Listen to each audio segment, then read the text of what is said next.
Hello guys, I hope you're all well. I don't know who's arrived yet. I'll tell you what, while we're working out tech solutions, oh, I can see there's 8 people. 9. Fun. Can't see who you are though. Could everyone drop us a little message to say who's in attendance, and then I'll begin my chat. Oh, I might even be able to see. No.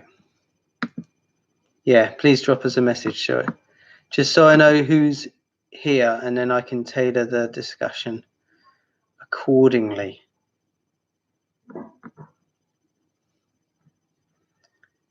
As Pink Floyd once sang, is there anybody out there? Jimena, yay, hello Jimena. Shona Summers, blimey. Haven't heard from you in a long time. I do hope you're well. Hello Kira. Mr. Paul Kelly. Marion, hello. Gleb, Daisy. So this is cool. We got so many people tuning in. Shivani, so many people who tuning in who aren't even in London. So this, oh my God, hello Rosie Marsh. Wow, bonjour. Mr. Neil Shah, Mr. Tuesday Night. Hello, sir. This just goes to show the fact that we're all here now, and there's lots of you attending who don't ordinarily get a chance to attend because you don't live in London. Or ciao to Sylvia from Italy. I hope this helps you keep sane in the midst of lockdown. Wow, we've got lots of Italians coming in now. Hello to the Italian massive. So, blimey, do you know what? I'm just going to say hello to everyone whilst we wait for all those to tune in. Hello, Alice. Hello, Sophia. Hello, B. And Kathy. We, if it keeps going like this, we're going to have a record attendance for a Tuesday night. Rachel Ridley. Hello, hello, Sylvia. Anya. Omar.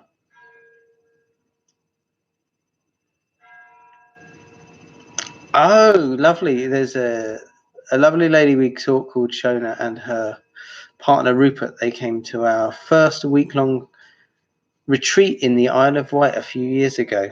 Haven't seen them for a while. Mr. Ricky, Beeja Ricky has arrived. Hello, Kate.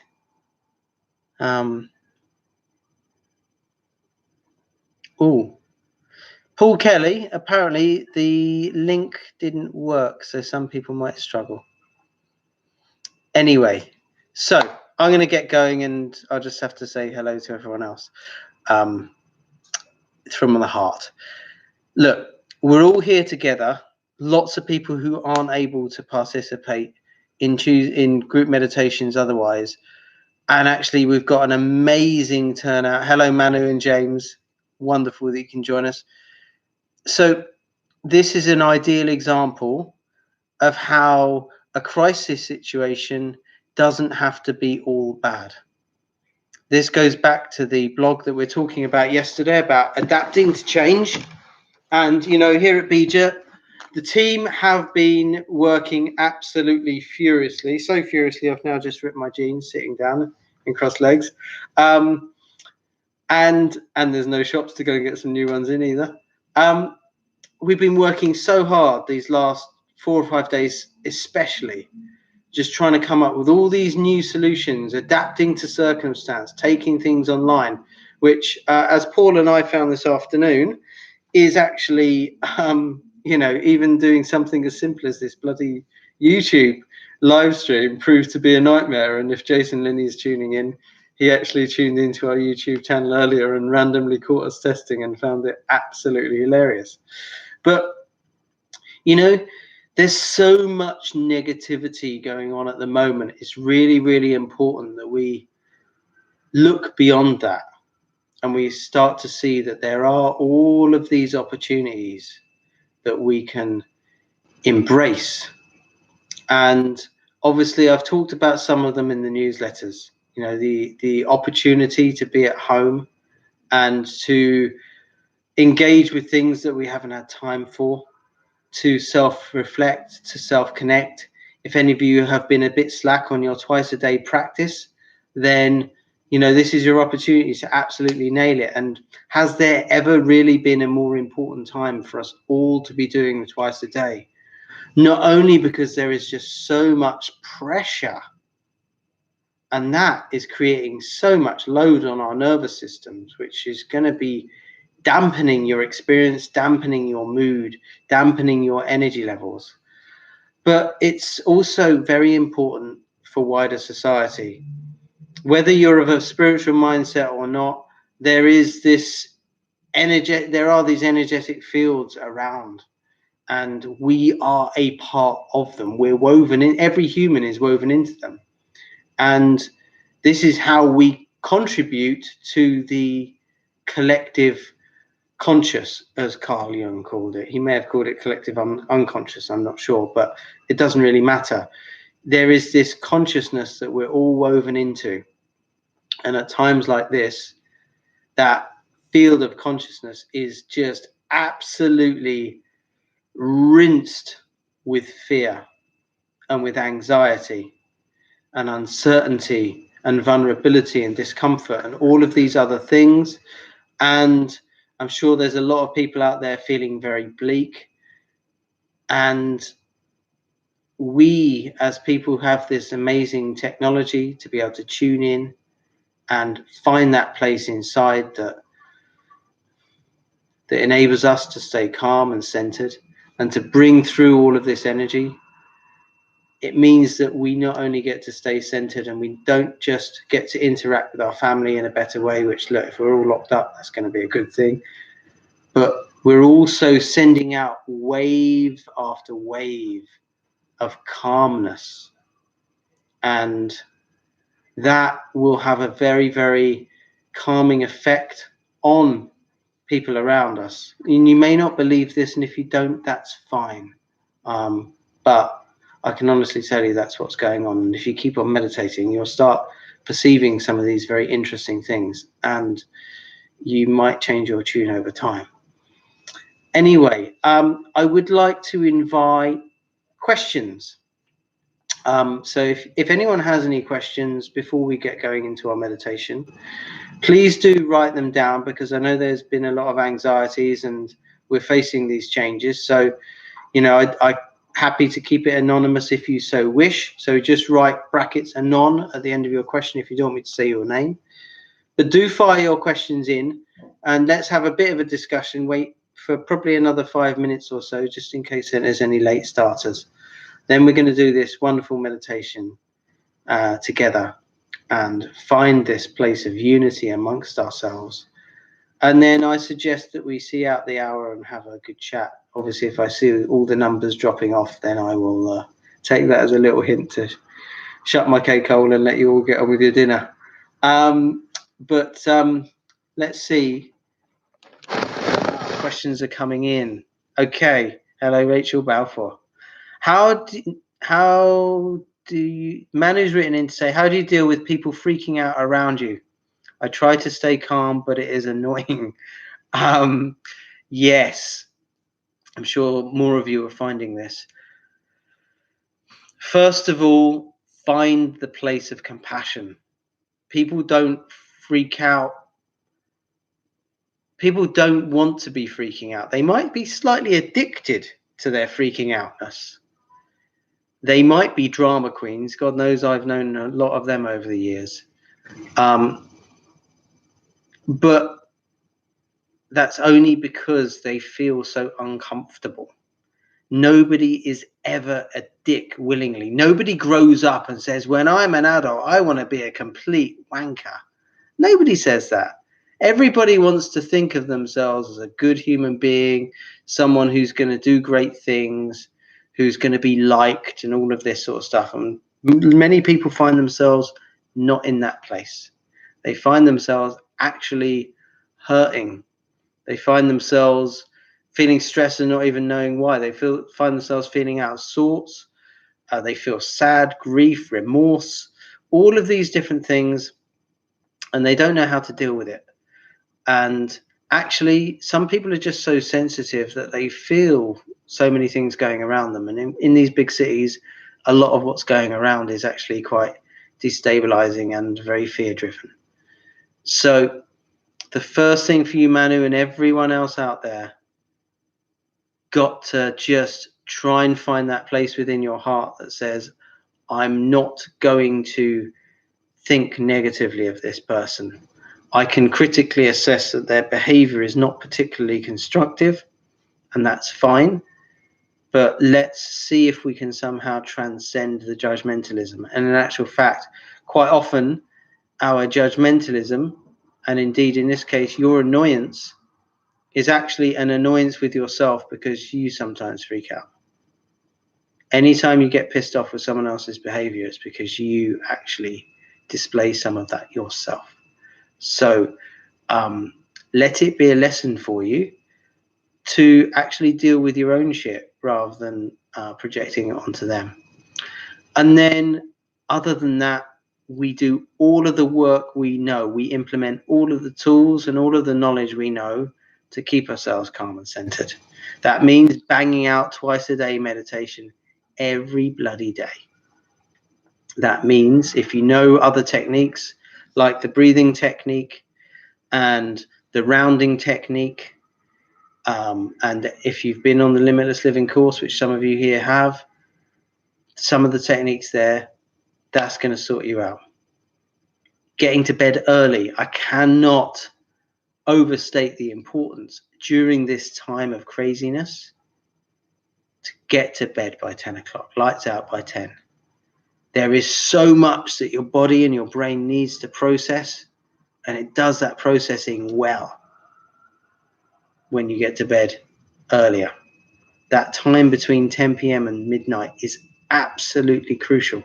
And that means dining earlier in the evening. Now that we're in a lockdown, pretty much nobody's got an excuse to be eating late. Even if there's any Argentinians amongst you, I beg you to actually just see if you can eat a bit earlier. So just get your evening meal in early, get to bed early. That will be massive.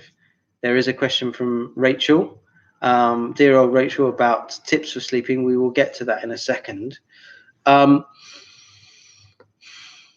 Good nutrition, very important right now. Okay. So freshly cooked home food. Screw all of this batching stuff. Honestly, there's bugger all nutrition in the stuff that goes in the freezer and has its molecular structure changed and then coming out. I mean, you guys do as you wish. But for those of you who want to really stay centered and strong during this period, take the time, make proper food, use proper ingredients, use it as an opportunity to get creative, get the old cookbooks out, look up online recipes, do a few, online a few flary things. Obviously, if you need to order in extra spices and all the rest of it, they're going to go to good use in these next few months. And really nutrify yourselves well. And if you need to, get supplements. Right now, I mean, vitamin C, vitamin A, very good for, keeping your immune system strong and trying to avert the boogeyman that is coronavirus, but actually for your overall physical and mental health. Really look at your getting full spectrum vitamin situation sorted. That means paying good money for them. If you go cheap on your supplements, you may as well just give up. Just throw them in the bin. They're not bioavailable. Your body can't absorb them. You're just going to have expensive pee and poo. Who wants that? So invest properly in these things. I mean, it's not as if we're going to be going out on a Friday night and getting pissed anymore, or a lot of these other discretionary expenditures. And I know things are potentially going to be tight for lots of us, but you know what? Health is number one. And right now, everyone's getting a massive dose of perspective. So look after your health. Get good minerals. I cannot tell you how important they are. Everyone thinks of vitamins. We kind of neglect the whole mineral thing. So get your magnesium in, get your multi-mineral situation sorted. Back in the day, a brand called Lambert's were wonderful for minerals. They're definitely bioavailable, okay? You could also, if anyone's got pens at the ready, in fact, I'll write it down. There is something called BioCare AD206. That is very good for keeping your adrenal glands in check. With all of the fear that's out there,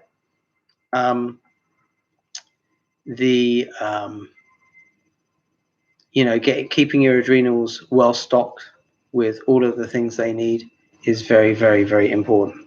So, look after yourselves. If any of you know the Abhyanga technique where you give yourself an oil massage in the morning, that's a really, really amazing thing to do. I'm not going to go into that too much, because for a lot of you that might not be your bag, but you can look up something called Abhyanga now. I'm going to write it down. It's in the message board now. Okay, next questions. So Rach wanted to know about any tips for sleeping. Difficult at the moment because obviously there is so much anxiety. Certainly if you find yourself completely glued to the screen, what's happening, coronavirus, oh dear, all these people, this, that, and the other. I mean, I'm trying not to be facetious about it, but, we do have this morbid fascination with everything that's going on. And I can well imagine that people are abusing their screens even more. Well, don't be surprised if that has a knock-on effect come bedtime. So I would be doing it twice a day, every day, and then maybe doing a yoga nidra technique before bed. CBD oil is also something you could use before bed. Certainly damn sight better than having a doobie. That will not make you feel so good the next day. When you wake up in the night, if you do, lie there, okay? Just chill. Whatever you do, do not look at your phones in the middle of the night. That's going to completely wreck your circadian rhythms. Your brain's going to wake up and it's not going to be able to get back into a deep sleep state again. And you're going to feel minging the next day. And then if you wake up feeling minging, you're not going to be doing any exercise, which if we're all in lockdown, it'd be really good for you all to do exercises like sun salutations, like 5 Tibetans. I'll write those down. Okay. Keep yourselves fit and moving. And, you can do other things. You can buy these little step machines that cost 40 quid from Amazon, and they're tiny, and you just step up and down and you can have these little things attached to them. We really don't need much money or much space to do these things, but it will make such an enormous difference. So yeah, just lie your way through the night if you have to. Your brain will still be sleeping, and it will make all the difference to your well-being the next day. If you're banging out twice a day meditation, it doesn't matter if you're kind of drifty for a few hours in the night anyway. You'll still be totally fine. Next question. The importance of 10 p.m. to midnight, asks Kathy. Well, there's lots of things. Number one, there are all of these rhythms in nature and within ourselves, and after 10 o'clock, the kind of fire energy picks up, which kind of wakes us up. Secondly, liver detox, 10 p.m. till 2 a.m. Right now, our liver is having to chew through so much emotion, stress chemistry, fear, toxicity created by us not digesting our food properly because we're also in fear, or we're just looking at our phone whilst we're eating. So we need to give ourselves maximum liver detox time. Another thing, melatonin production happens between 9 p.m. and 1 a.m. So if you get to bed at 11 p.m., you're only getting half of your melatonin production. Not cool, particularly under times of duress. So get your melatonin, get your liver detox sorted. At the end of the day, this is how we've been sleeping for 3.8 million years. It's good to tune into our ancient rhythms, never more so than at this time. Daisy asks, do you have any advice on managing the feeling and suffering of others? feeling for everyone, but it's feeding drama and negativity. Well, yes, I mean, the more sensitive you become, it's interesting. I am feeling everybody's shit right now, which is quite heavy. I feel like I've got 10,000 leashes connecting me into this kind of vortex of shite. But you know, this is what I'm here to do. This is what all the years of training have allowed me to do, is just hold my center. So Daisy and all of you out there who are feeling this, just really, really remember to hold your center. Do everything you can. Don't allow yourself to get caught up in that vortex. Don't give it power. And when you feel someone else's stuff, you know, I was teaching a lady here the other day, and you know, I was giving her mantra on the first day, and I was like, God, what's going on with your left knee? It's caning, and I could feel it in my left knee. And she was like, oh my God, I can't believe you're feeling that. I was like, yeah, I don't usually say these things, but you know, this is so bad. And it's because she's holding on to the past. I know all of these little things. You guys don't need to learn it at the moment, but I just had to say to her, look, the meditation is going to be brilliant, but you have to be willing to let go of the past. And then I just said, no, thank you. I don't want you in my knee anymore. Go away. You're not mine. Okay, Daisy? So just make sure that you acknowledge that these things are not yours. And once you do that, it kind of gives it less power and it sticks to you less. Do your grounding techniques, all of you, okay? Imagining anchors dropping from your feet and your tailbone at the beginning and end of your meditations, mega important. Maybe during this very ungrounded time, I'd be doing it like 6 times a day. Like just every 3 hours, just sit down for a couple of minutes, drop those anchors into the earth in your mind, and it will keep you grounded.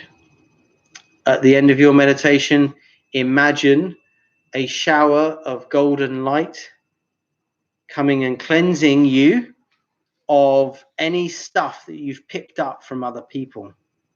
If you feel you have any, if you're sort of got this energetic attachment with people, just imagine cutting it like an umbilical cord and just saying, no, thank you, I don't want that anymore. And another good idea is just to imagine there's a shield in front of your solar plexus and behind your solar plexus, just shielding everybody's shit from you. That should sort you out. Okay, what's the next one?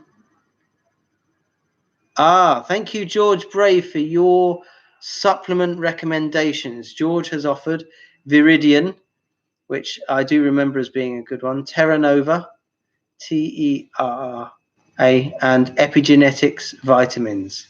Hopefully you can all see that, but you might not be able to. I've got no idea. This is as new for me as it is for you. Rachel Ridley's going to add in some rounding. Very good, girl. That will really sort you out. Should you meditate if you wake up in the night? Good question. Sometimes that'll be okay, Alice, but just don't make too much of a habit of it. Otherwise, your body is going to wake you up wanting a nice juicy hit of endorphins. So I would suggest just doing it occasionally. Otherwise, yoga nidra. Maybe, Ricky, maybe you and I should try and get hold of Samavade, like even a digital copy, seeing as we're all going digital right now. See if we can make that available to attendees, anyone who wants to write in. Write to ricky@beejameditation.com. And I'm going to charge Ricky with trying to find a source of these chants that you can listen to before bed, which will improve your sleep quality. Sounds a bit funky if you've not experienced. If you haven't been on a retreat, it will be a bit like, what the hell is this? But it really does work. Shona, 20 weeks pregnant, and I just wondered if I can up my meditations. Yes, darling, please do. Any pregnancy is challenging for both mother and baby, and one could also argue the husband is, or partner is, also going to be feeling lots of anxiety because there's lots of change, and there's potentials for misunderstandings. So please pass on my love to Rupert. You should be meditating 3 times a day easily, but I would actually say that now we're in lockdown, and because of this crisis situation, see if you can bang out 4 a day for the next 20 weeks. Give your baby the most unbelievably nurturing and conscious cocoon of love and fetal development, and they will just love it. And what it will mean is there will be no legacy issues from this crisis, because you're not human if you're not feeling what's going on right now. Everybody's under more load, and let's not have that knock on to your little one. So take advantage of the stay-at-home protocols and just look after yourself, nurture you and your little one, and do 3 to 4 a day. Try and find a consistent approach, and definitely be doing 4 a day for the final trimester. Jimena, how can I block other people's energy or maintain my own? You're very open, and yeah, you like to be there for others but end up tired and drained. I know all about this, Jimena. All of those things I said to Daisy, very, very valid. Maybe at the end of your meditation, if you feel too open, just imagine yourself just slightly closing down your chakras so they're not looking like this little puppy, like that. They'll be like that in the middle of the meditation. Maybe just kind of close them up a little bit, and that will just keep things a bit more balanced and manageable for you. Okay. How do you deal with anxiety about vulnerable family members? All you can do is hold your ground, and that's it. Like, you stay steady for people, and it will make a difference. If you start losing your head, then you watch their vulnerability go to a whole new level. After that, it's difficult because it's down to each person and their journey to face their own fears and their own vulnerabilities. Lead by example. If they come asking you for questions about how they can manage it, there's all sorts of things, including our new online course. And it might not be a bad idea for your family members to at least give this a try. If they're not convinced, buy them the Effortless Mind. And this is not me shamelessly plugging my own book. It is because the feedback we're getting is it's really helping people understand themselves, and it's helping them understand meditation, and it's giving them a pathway to follow that feels accessible and relevant to them. So those would be my tips for you. And if you get ill, one of us is ill at the moment. Well, I have some Ayurvedic tips for you. Now, I can't say if they're going to work or not, but Ayurveda is a pretty banging base. So, in fact, Rosie, I believe, are you on the Ayurvedic WhatsApp group? If not, send me a message on WhatsApp, and I will forward you a recipe that's been brought through by the Rajus that is both good as a preventative and as a palliative. There is also a Chinese solution. Rumor has it on my grapevine that one of the reasons why the Chinese are doing so well is because they're resorting to a kind of ancient concoction that involves shitloads of garlic. So good job you're self-isolating. Look, I don't know if these things will work, but they're full of good ingredients. They're certainly not going to do you any harm. Otherwise, Rosie, crack out the rounding. I'd be doing a round every morning and every evening for 14 days. And that is going to massively boost your body's recovery capabilities. Shona's saying, let's hope for a Buddha baby. You will. If you knock out 4 meds a day for the next 20 weeks, girl, you are going to have a little Zen bunny. Okay, people asking when to start meditation. Let's do that now. Okay, so if you'd all like to close your eyes, okay, and just send your awareness around your body. Notice where the tension and tightness is. Just take the next minute to soften every part of your body that is feeling a bit tense and tight.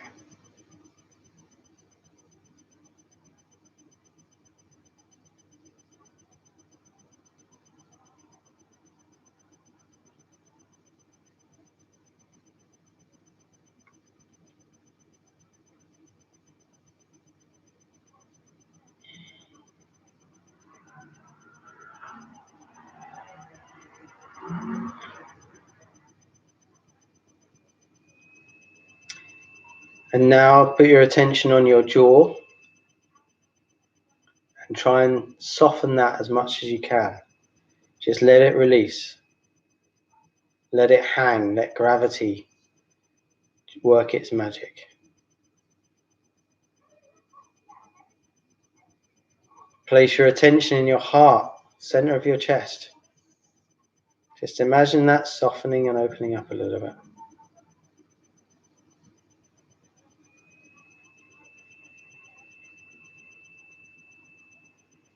Feel your feet on the floor.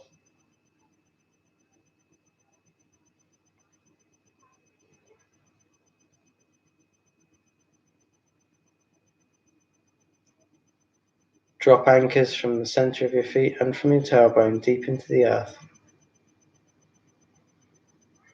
Imagine these anchors are gold. The chains are gold. And they're moving through the earth to the core of the earth, which is also gold.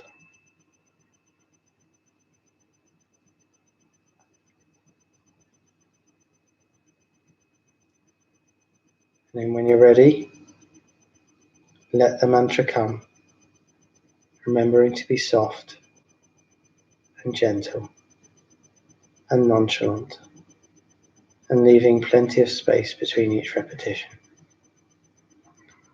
I'll call time in 20 minutes. Enjoy.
Jai Gurudev. Take 2 minutes.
And to finish,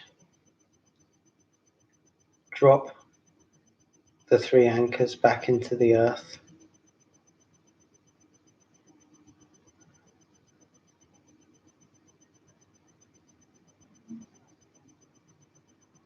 Imagine a shower of golden light raining down on you and cleansing you and your energy of any of the stuff that you've been letting go of, washing it away, taking it into the ether.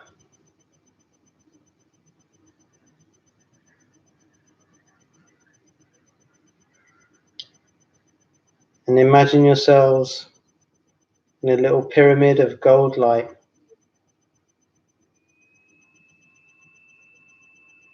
extending several feet above your head and below your feet, surrounding your entire body,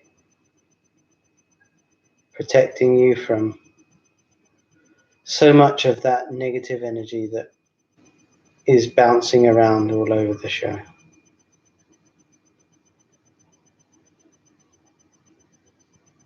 And then when you're ready, slowly open your eyes.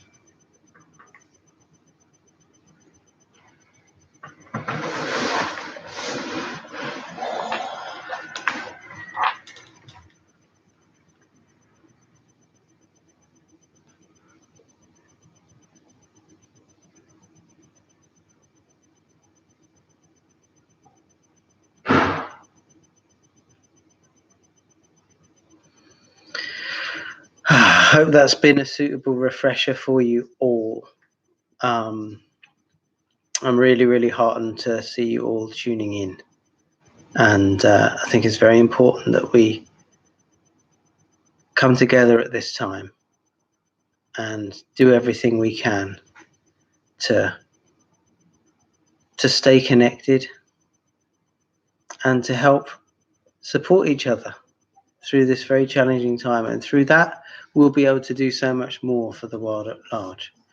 So we're going to be tuning in at this time, I think, every Tuesday and Thursday. We're open to suggestions on what times we should do, but obviously we won't be able to please everybody. So do bear that in mind. If you have any suggestions on how we can improve the format, please share those as well. Paul at beejameditation.com is your best shout for that. And also, I think what we'll do is we'll try and stick to a format. We'll have the first 15 minutes chitty-chatting. Then at 6:15 sharp, we start the meditation. And then we can have the final 20 minutes of the hour for additional questions for those who want to get into a bit more stuff. And just remember now, as my Springer's final thought, seeing as we're coming up to the hour, is your number one priority right now for you, for the people you care about, for the whole of humanity. Hold your center. Find a way, okay?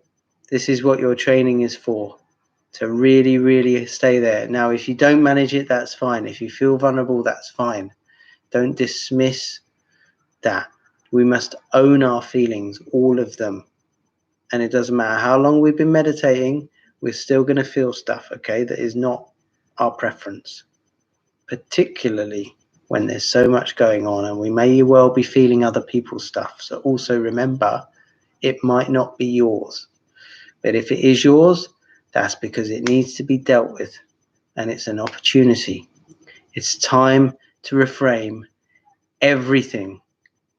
Every negative experience you have in your life, this year is going to be a year where we can all make such powerful progress, because no stone is going to be left unturned. This is our opportunity for true inner alchemy. Let's take that opportunity and let's stay as strong as we can for everyone else around us. Please do tune in for any and all group meditations that you feel inspired to. If you have meditation friends who do this technique or Vedic or TM, let them know, spread the love. They might not be reading the newsletters. Let's get as many of us as we can joining in and coming together. It's so important for us to all connect and share. Lots of love to you all. Take care, and thank you for being all the wonderful souls that you are. With a very, very profoundly touched heart, I say goodbye.